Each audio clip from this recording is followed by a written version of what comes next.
Fit for Life Radio, episode number 120. Episode number 2. Hey, what did I just say? Episode number 200. So that's perfect. That was not on purpose, but oh no. What we are going to be talking about today sleep is baby addition, which equals sleep deprivation. Oh man, I don't really have an excuse, but I'm in the same boat. Which equals a research review on naps and can they make up for lack of sleep. Power naps. And literally, just before we went on, I was telling Will how my workouts have been fine. The thing I noticed the biggest difference was my sleep deprivation is like my mental... Your sharpness, cognitive function. It's just like, it's like it lags. Mm-hmm. Creativity's down. It's harder to write stuff. You know, I'll be in like meetings and just... It's just not there. It's just not there to say what I want to say, as far as like, especially with like numbers and stuff.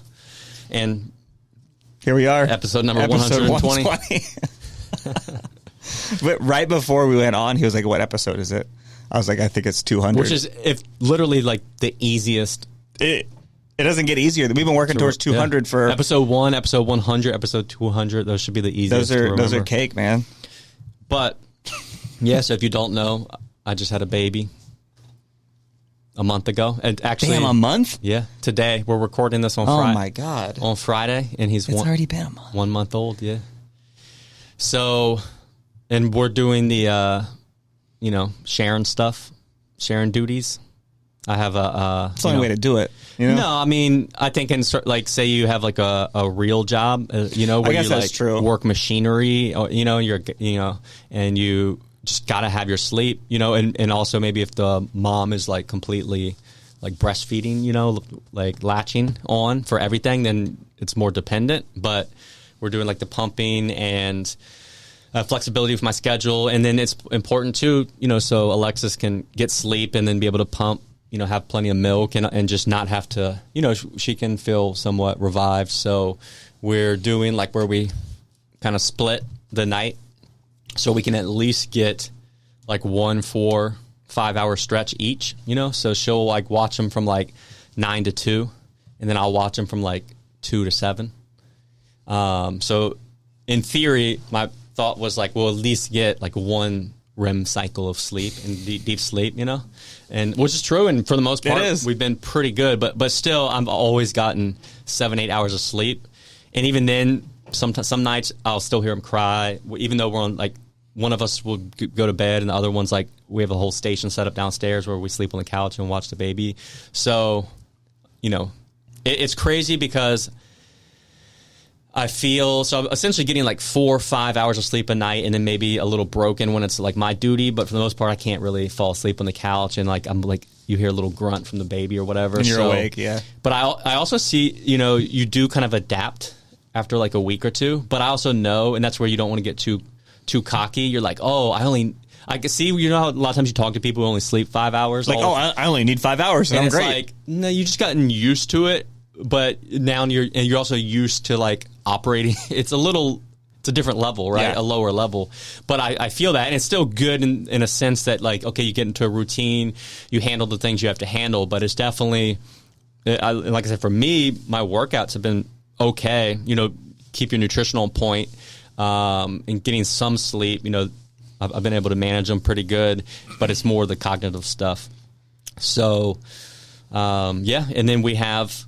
Interesting enough, research review with our PN Insider, can power naps make up for lack of sleep? So, and I've maybe had a couple naps. I have the opportunity for some, because then Alexis is watching them during the day and I could, but sometimes I don't know. I've been in stretches in my life where I do take a nice little nap, but I'm interested to go over this and share this with everyone, because I think a lot of people are in that circumstance, right? Maybe you, for whatever reason, you do shift work, you have a young kid, or you just got in a habit of getting less sleep, right? Right around maybe like 4, 5, 6. Yeah. And when ideally we do know that getting around 7 to 9 is where you want to be. It's ideal, in general. So let's dig in. Yeah, let's do it. Let's do it. What is what do they consider a power nap? So let's see. Side note, real quick, because I've also deep dived into baby sleep. So a baby doesn't develop its circadian rhythm until like 3 months, you know? So as we know, and if you go in past podcasts on sleep, we're basically governed by light and our circadian rhythm. You know, we sleep at night, up during the day, and that affects our sleep a lot. So why little babies, they wake up and go to sleep all the time. They can come in and out of REM sleep like hundreds of times, right? And yeah, they just ultimately don't have a circadian rhythm. That's why they cry all the time. Yeah. So there's nothing you can really do. Like, you can't put a baby on a sleep schedule in the first like month or two. Yeah, they just eventually develop You that just gotta over suck months. it up. Yeah. But as they get close to that 3 month mark, then you can, start to. So hopefully take him outside and put him in front of the sun. Get him that light. And then in a perfect world, he'll just need like one feeding at night. You can split it up so you get like 4.5 hours feed, 4.5 hours. And then eventually by 5-6 months, they sometimes can sleep through the night. So far he's been like on a scale of like fussy, to like, his demeanor being like pretty chill. He's been pretty chill. So he even actually already like sleeps more in the night. So we kind of like will feed him during the day and wake him up every 2 or 3 hours if he is sleeping to feed him. Because you can normally get a longer stretch of sleep, it seems like. So then we'll stuff him full to where he gets like milk drunk at like 9 p.m. Oof. And then He'll normally then sleep between 3 and 4 or 5 hours in that stretch. And you keep it dark and everything, because they can start to recognize like light means a little more activity. Yeah. Dark, means not much is going on. So, but yeah. So what do they say for the study? So again, the goal is to test naps and see if they can make up for a lack of sleep. They kind of judged on alertness and exercise performance, right? Can a nap help negate the effect of sleep deprivation on both of those things? And they performed the experiment with 15 young males, average age 22, who have been resistance training for at least 1 to 2 years. Okay, so decently active, college age, small sample size. So obviously, as with any study, there's pros and cons. That's going to be one con. Is it'd be cooler to see it with like a whole bunch of different demographics. But yeah, thinking back to 22. Yeah. Sometimes I wouldn't sleep, and you still get it done. You just rock out. Yeah. So yeah, different when you're 40 and 50 years old. But all right, let's get in. So they did like a crossover design. So on week 1, 2 nights of sleep deprivation with no nap. And then on week 2, they probably kind of wash out off week. Week 3, 2 nights of sleep deprivation and a 30-minute nap. And week 4, off week. Then week 5, 2 nights of sleep deprivation and a 60-minute nap. All right. And on weeks 1, 3, and 5, so the ones where they had the sleep deprivation and a nap or no nap, they slept just 4 hours for 2 consecutive nights. Just one cycle. And that's pretty much what I'm getting That's now. you. Yeah. Let's see if this will help you. After the 2 nights of sleep deprivation, I'm going on 30 days. You know what I'll tell you? Like, and I've never felt, it's like you know what I like daydream about? Like, the 2, like, just, man, I want to just go to bed at 9 and wake up at 5. I'm like, man, that would be so awesome. And you like keep waiting for it to come, but then you're like, no, this is my, This is just where you're at, and man. the other thing that slaps real hard like that is showers hit different, man. I bet. You look forward to the shower. Well, because it's just quiet and you're just by yourself. It's just, you can think a little bit. I mean, I always liked showers before. Like, now I'd rank them as a great part of my day. Yeah. But now they're even more valuable. They're up there with a good crisp glass of water. Yeah. So, anyways, after the 2 nights of sleep deprivation, the participants underwent a series of physical, cognitive, and emotional performance tests. In the morning and evening, they rated their mood and sleepiness. Researchers also measured their grip strength and monitored how much they could lift during a squat, lunge, deadlift, and press up. Press up. It's a classic term.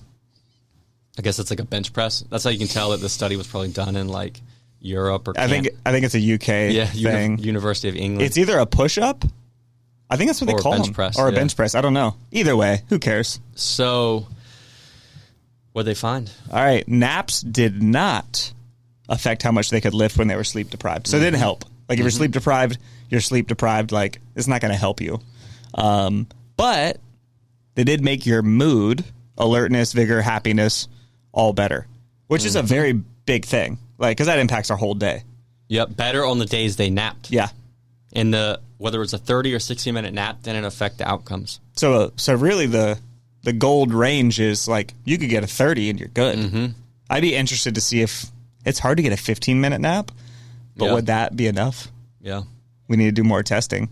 So. Yep. And, that's one of the, like we said, one of the negatives, small group. And for example, like with exercise performance, like when you're 22, you're a little more vigorous, right? Or you have less other stress, too, that could impact your exercise performance. You're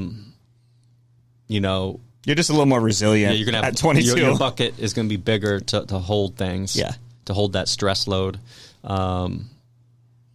And also, who knows, like it was like they only did it for 2 nights of sleep deprivation, right? What if you strung that out to a week? Yeah, what if you did a week straight and then you try to nap every day? Like, does it start to chip away at that to where you get like less and less effect from the nap because your sleep deprivation's adding up? I would wonder about that too. Because a lot of people, it's just chronic. Like, they just don't sleep a lot. So, yeah, I'd be curious to see that. It looks like there was a previous study, also small, where same institution, and they also found a benefit of napping on physical performance. For that one, 15 men slept only 3 hours a night for 2 nights. The sleep deprivation reduced the men's grip strength and performance on bench and leg press. Also note that was 2 hour or 1 hour less, right? So 3 hours. 3 hours. A 1 hour nap, however, helped reverse those performance losses. So that 1 hour helped them hit a 4 hour total. Yeah, and I don't know if that impacts it or not. If that's the reason, but in general, it does show from this small sample that naps seem beneficial, right? Yeah, for sure. Or especially if you're sleep deprived. Yeah. So they also mention how regular naps work better than occasional ones. So rather than use a nap to make up for like a sleepless night, it's better to see naps as an everyday tool. So just no matter if you sleep well or not, like you're taking a nap, little maintenance nap. And the recommendation is to take a nap about 8 to 9 hours after waking. So if you woke up at 7 a.m., you take your nap around 2 or 3 p.m. every day. Not just on the days after a bad night's sleep. This approach is most likely to benefit someone if they're not consistently getting rest during normal sleep hours. I mean, bing, bang, boom. Now the catch with that is like, can you even do that? Do you have the freedom, logistics? I mean, to take a nap. There's a large number of people that wouldn't be able to do that, right? You wake up at most people probably wake up 7-ish. Yeah, like can you interrupt your workday to take a nap at 2? Like not everyone's like us. Like we can do that on a lot of days, but most people can't.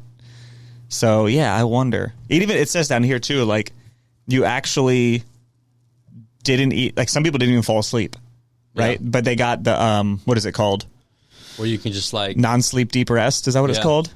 Where you're in a dark room, your eyes are closed, and you're relaxing. Still had the same effect. Yeah. So like it could be like if you have an office at work, turn your lights off and chill for 15, 30 minutes, and that might be enough. I remember when I was like 19, I had a job, like where I had to go, like punch in at 7 a.m., leave at 5. And I would stay up, I was 19, 20, and didn't get much sleep during the night or, stayed up late playing video games or whatever. And I would, on my lunch break, you get like that hour lunch break, and dude, I could go sit in my car.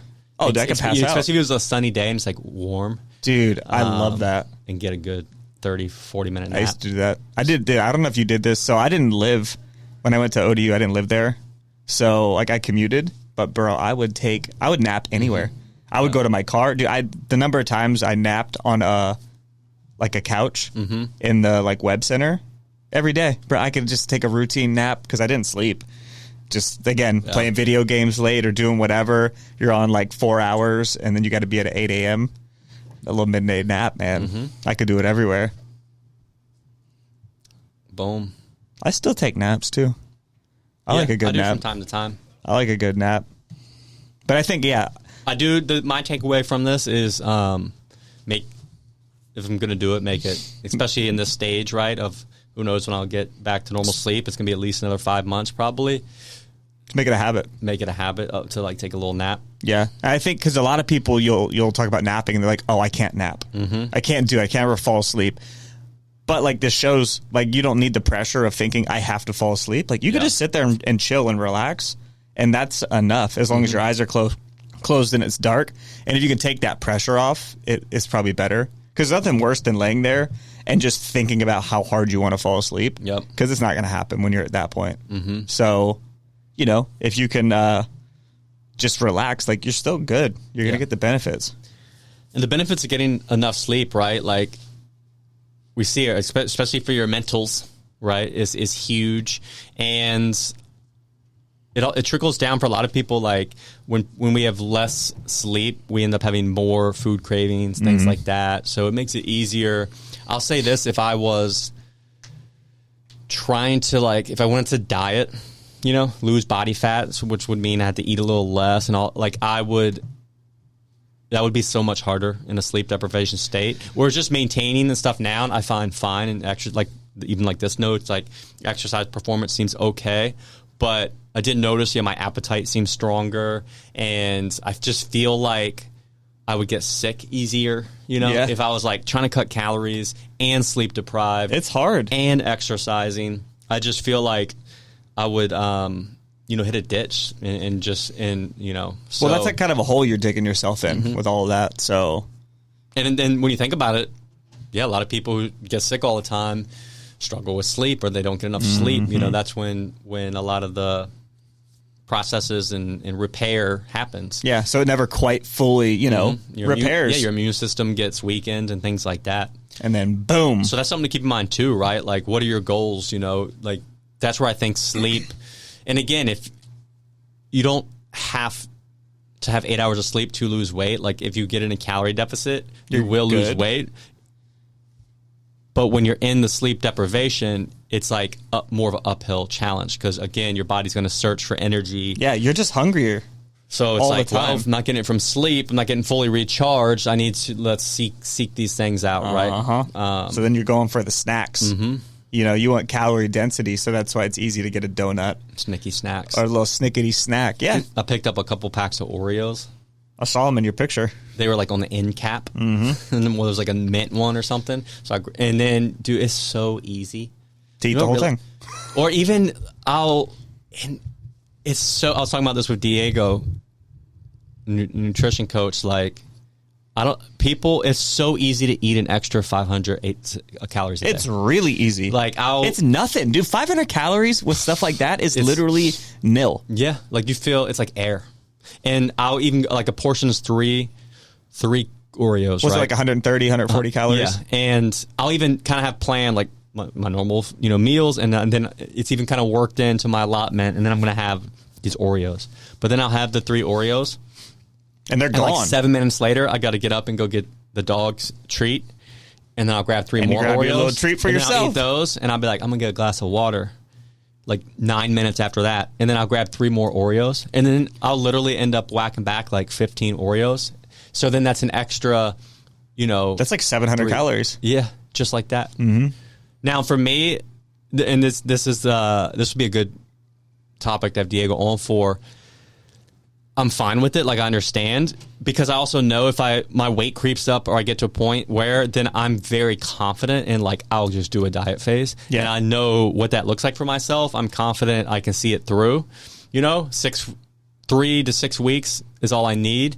But I have those checks and balances. That's where it's also important that I weigh in and actually know, hey, what is this upper limit that I will allow myself to get to? Mm-hmm. And when I get there, you can check yourself. That checks myself, and I'll trigger, okay, I need to, do a little diet phase here, right? So if I'm kind of like, right now I'm a little like emotional eating or like tired, and it makes me feel good to just whack back a bunch of Oreos, and then I'm allowing it. And I'm okay because I know those checks and balances, right? And if someone doesn't have that, and it's just all the time, I mean, that's how it happens, off the rails. Right? That's how you gain 6 pounds and then don't change anything and gain another 6 pounds. Well, and I'm sure people can, and wonder like, how did it happen? How did I gain 40 pounds? I don't even eat that much, but the reality is like those little snacks, those grabs, those 3 cookies, like that 500 calories plus a day. That's all it takes. Super quick. That's all it takes, and it's so easy. Yeah, and it almost doesn't register when you do it. Like you have 3, and it's almost out of your brain in that second. Like it's just like, let's go grab a couple more. Yeah, and think about doing that multiple times a day with different stuff. Like you have a Coke, bottle of Coke, and then you have some Oreos, and then you have, I don't know, a couple pieces of candy after dinner. Yeah, that could be 800 to 1,000 calories. Yeah.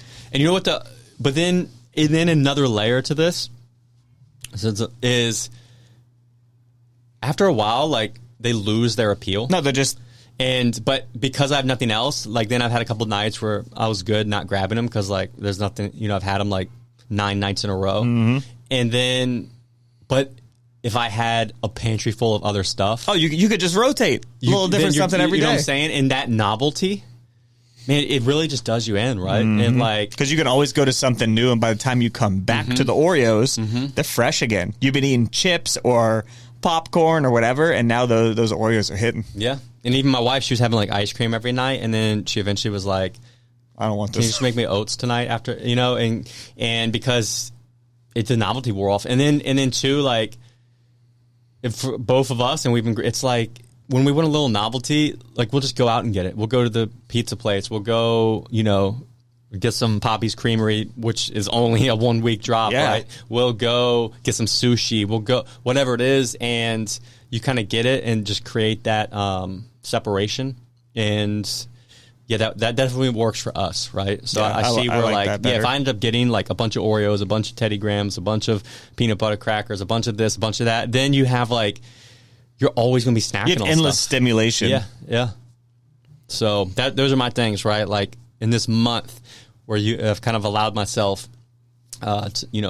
priorities shifted a little, right? So, and then I'm like, man, like it's cool to see what habits really help make things easier, where things that work and why they work for myself. And so the other thing is like meal prep. What's your meal prep look like right now? So it comes down to, and again, another lesson for this is like, man, if you didn't have habits ahead of time, you got to create it right now. It'd almost be impossible. Yeah. Like it's way harder because that snuck up on me because I didn't really realize, say the baby eat, and even for the woman, right? Like if she's breastfeeding or pumping, that alone, say at a minute, it's like 30 minutes of pumping every 3 hours, right? So that right there, and that's actual, like, you're having to do this thing. Yeah, it's not passive. Your hands are full, right? And that's right there is 3 hours. So for her. And then in general, the flow ends up being like the baby has to be fed, and then he has to like be burped as part of that, and like changed, and like a little nuance, and then attempt back to sleep. So, and it's only about an hour cycle, right, of that. So hands-on, you're like, it takes him about 30 minutes to eat, sometimes 40. So you're physically, like, your hands are doing this thing. So, and then he anywhere from 8 to 12 times in a 24 hours. He landed on about 9. So that's 9 hours in 24. And then you add in, if this is one person doing it and the woman, then plus the breastfeeding. Now, obviously, if you're like breastfeeding to the nipple, you're like, while he's feeding, that time mushes together, but she has to do it separate, like pump and then feed, because he has trouble latching and all this. But anyways, that's 12 hours in a 24-hour period where you're actively doing something. Mm-hmm. So all of a sudden, when you're like, I got to cook something or eat something, you find yourself like standing and eating or like eating real quick. But so yeah, where does your food fall in besides just ordering stuff all the time and having to, or not eating or like grabbing? So that's where, being a team helps, obviously. So I kind of even already did this before, but like cooked a lot of her food and my foods. But it's been a little more, I like to like cook each meal, like, and I had the luxury to be able to do that, but I just don't have the time to do it now. So crock pot. So I'll have, for me, it's easy, like throwing rice in the rice cooker. I got these like frozen, like it's like sweet potato cubes already cut up. Yeah, I've seen those. And you steam them in the bags. So I got a bunch of those. And then for the most part, and then we have oats, right, which you can pop in the microwave real quick. Which are easy. And then you have fruit, which needs no preparation. So then for the reality, it's like basically each week I'll throw some kind of like 6-7 pound meat thing in the crock pot. So it could be chicken breast, pork. It could be pork, it could be a beef thing. Boom, press the button, 6, 7, 8 hours later, that's done. Put it in Tupperware, shred it up. I can pair that with rice. I can pair that with the potatoes. You can take Greek yogurt, it takes no cooking, pair it with fruit. You can throw protein powder in the oats, right? Boom. So all those meals, like, preparation is like as easy as humanly possible. Yeah, and you can find ways to spruce them up to your preferences. And then for her, she kind of has like staple meals, so you just know what to do. So she'll like to normally for dinner, like she's been on a toast kick. So it's like, so her carbs are normally like toast or oats or pasta. I knew you were going to say pasta. So specifically, she would like macaroni and cheese. So macaroni. I mean, just and like cheese? Just the old school with the little cheese packet. You know? Yeah, Kraft mac and cheese. So pretty much I cook her. So it's like boiling pasta, popping toast in, little butter, and then grounding up the beef. And then for lunch, she'll have cheese. There's this frozen grilled chicken strips. So pop those in the microwave. So it's like the chicken, rice cakes, and cheese. So all things you can kind of like eat, almost like finger foods, right? So while she's like doing other stuff, and that's lunch. And then her breakfast is protein, Greek yogurt, and sometimes toast or like oats. So something like that. But so you have to have a plan. Well, and the funny thing is, like, that's not really different from what you guys already did. No, it pretty much was really basically the same, other than prepping a little more ahead of time. Yeah, she gets the same because I prepare it for her, and then for me, just a little less, like a little more like meal prep type meals, to where I'm just kind of like you always cooked fresh, like this, or you cooked like your meals for the day, but but having that, and it's important, like, because in general, like, we feel good, we emotionally have been good, like, we haven't gotten on each other's nerves, we feel good. And a big part of that, I know, is like, if you throw your diet to the wind and don't eat, you're going to get even crankier, you're going to have less to give. So it's a priority, right? Yeah, has to be. It's a priority. Now, his feeding is a higher priority, right? And he has to eat it also reminded me, and I remember when I used to do this for a little bit in my early 20s, and like, bodybuilders eat like 6 times. I'm like, that's the most annoying thing in the world. It's so much time. Every 2 to 3, because you know what happens? It's like, because that's how the baby is. He eats every 2 to 3 hours, and you literally will be like, he's crying, it's time to eat again. I'm like, we just fed him. But then you'll look, and it was like, it was 2.5 hours ago, but by the time you prepared everything, fed them, and then you got to wash everything, and then you kind of like sit down for a second, and then you look, it's time to eat again. It's wild. And he's, just drinks milk. Yeah. That's the other thing. Sometimes me, and this is probably where, like, I get the appeal of variety and the fun factor of food, but I'm like, man, I wish there was, sometimes it is kind of nice, like, you don't have to think about what to eat.